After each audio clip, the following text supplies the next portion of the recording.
yung talagang leader na magiging pamilya nyo ni Nicey. Nicey, siya ang leader, ha?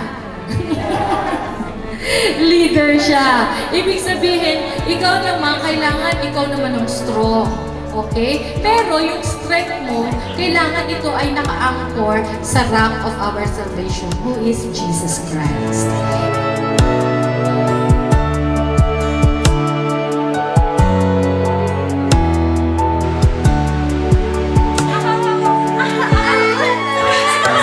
Dangs, thank you kasi na-appreciate ko yung lahat ng effort mo from Philippines papunta dito.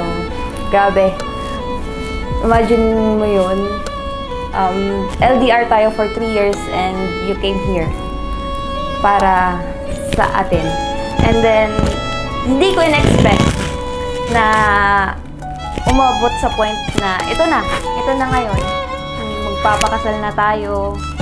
I promise na hindi ako magbabago.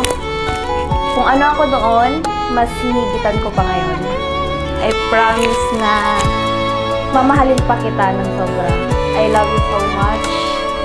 Ngayon, bukas, hantog pa kayo naman. Always remember, we put God first para sa relasyon natin dalawa. I love you until infinity runs out.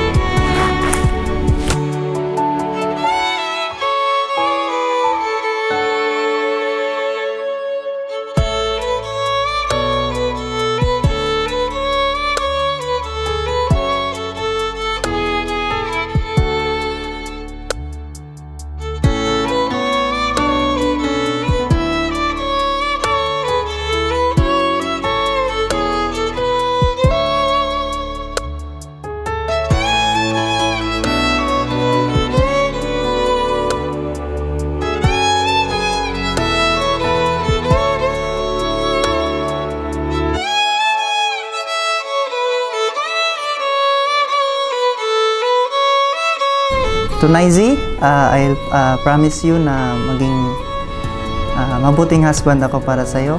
And I will promise you to love you forever.